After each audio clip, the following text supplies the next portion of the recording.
வணக்கம் நண்பர்களே, நான் உங்கள் ஏகே. இன்றைக்கி நம்ம இந்த வீடியோவில் பார்க்க போகிற விஷயம்னு கேட்டிங்கன்னா, டபிள்யூடபிள்யூஇயில் வந்திருக்க ரூமர்ஸ், ரெஸ்லிங்கில் வந்து ஒரு அப்டேட்ஸ் அதை என்னன்றது தெரிஞ்சுக்கலாம். அதுக்கப்புறம் பேட்டில் கன்ஃபார்ம் செய்யப்பட்ட மேட்சஸ், கன்ஃபார்ம் செய்ய போகிற மேட்சஸ் என்னன்றது ஒன்று தெரிஞ்சுக்கலாம். அதெல்லாம் தெரிஞ்சுக்கிட்டு முன்னாடி நீங்கள் இந்த வீடியோக்கு லைக் பண்ணிவிட்டு ரெஸ்லிங் பார்க்குற உங்கள் ஃபேன்ஸுக்கு ஷேர் பண்ணிவிட்டு நம்ம சேனலில் சப்ஸ்கிரைப் செய்யலைன்னா சப்ஸ்கிரைப் பண்ணிவிட்டு தொடர்ந்து வீடியோ பாருங்கள்.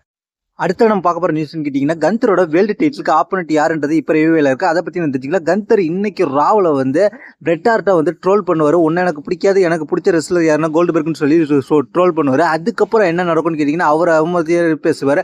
அதுக்கப்புறம் செமிசைனை வந்து கந்தர்கிட்ட வந்து சாம்பியன்ஷிப் மேட்ச் கேட்பார் பேட் பிளட்டில். அவர் போன வாரம் கேட்பார் கந்தர் நோன் பாரு, இந்த வாட்டியும் கந்தர் நோன் பாரு. இதை கேட்டு கடுப்பான செமிசைன் கந்தரை போட்டு அட்டாக் பண்ண ஆரம்பிச்சிருவார். பயங்கரமாக அட்டாக் பண்ணுவார்.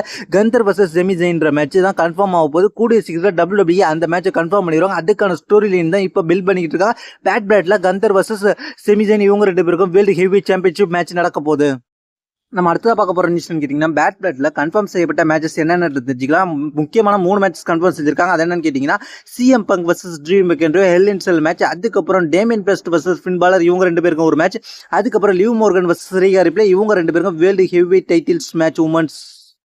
அடுத்த நம்ம பார்க்க போகிற விஷயம் கேட்டிங்கன்னா, CM Punk versus Drew McIntyre இவங்க ரெண்டு பேருக்கும் நடக்க போகிற பேட் பிளட் மேட்ச் எப்படி இருக்கும்னு கேட்டிங்கன்னா, அதுக்கு ஹிண்டாக இந்த வாரம் ஒரு WWE ஒன்று செஞ்சு விட்ருக்காங்க. என்னன்னு கேட்டிங்கன்னா, ட்ரீம் மெக்கன்ட்ரி இந்த வாரம் கமெண்ட்ரி செக்ஷனில் ஒன்று உட்காந்துருக்க வேட் பேரட்டை வந்து கிண்டல் பண்ணுவார். அவரை வந்து வார்னிங் கொடுப்பாரு, அவரை வந்து மிரட்டுவார். இந்த சம்பவத்தை பார்த்துருப்போம். அது மட்டும் இல்லாமல் அவர் பேட் நியூஸ் பேரட் அப்படின்ற பழைய பேரை வச்சு கிண்டல் பண்ணுவார்.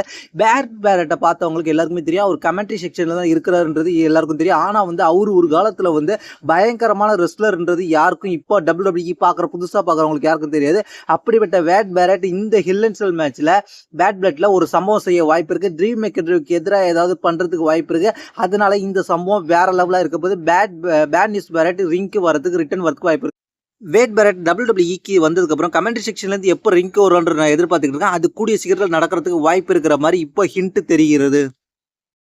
அடுத்த நம்ம பார்க்க போகிற விஷயம் என்னன்னு கேட்டிங்கன்னா, WWE இப்போ வந்து ராவில் ஒரு அதிரடி மாற்றத்தை கொண்டு வந்திருக்காங்க. என்னன்னு கேட்டிங்கன்னா, இத்தனை வருஷ காலமாக நம்ம WWEயில் ராவை பார்த்துக்கிட்டு இருந்தது இனிமேல் பார்க்க முடியாது. என்னன்னு கேட்டிங்கன்னா, கிட்டத்தட்ட 3 மணி நேரம் ரா ஷோவை WWE இப்போ வந்து சேஞ்ச் பண்ணிட்டாங்க. அது என்னையிலேருந்து எந்த மாற்றத்துலேருந்து எப்படி வரப்போகுது அப்படின்றத தெரிஞ்சுக்கலாம். WWE ரா ஷோவை வேற காரணத்துக்காக இப்போ சேஞ்ச் பண்ணியிருக்கிறாங்க. ஏற்கனவே வந்து WWE வந்து ரா வந்து கொஞ்சம் நல்லாவே இன்ட்ரெஸ்டிங்காக இருக்கும். கிட்டத்தட்ட 3 மணி நேரம் ஷோவாக இருந்தாலும் நம்ம சலிக்காமல் பார்த்துட்டு இருந்தோம். இப்போ வந்து அதை வந்து மாற்றிட்டாங்க. எப்போன்னு கேட்டிங்கன்னா, பேட் பிளட் முடிஞ்சு அடுத்து நடக்க போகிற ராவில் இருந்து, அதாவது 7ஆம் தேதியிலேருந்து அக்டோபர் 7ஆம் தேதியிலேருந்து டிசம்பர் 30ஆம் தேதி வரைக்கும் 5:30 மணிலேருந்து 7:30 வரைக்கும் ஸ்மாக் டவுன் எப்படி நடக்குமோ அதே போல தான் ராவும் நடக்க போது. 2 மணி நேரம் ஷோவாக இப்போ மாற்றிருக்காங்க. இதை பற்றி உங்களோட கருத்து கீழே கமெண்ட்ஸ் பண்ணுங்க. தேங்க்யூ ஃபார் வாட்சிங்.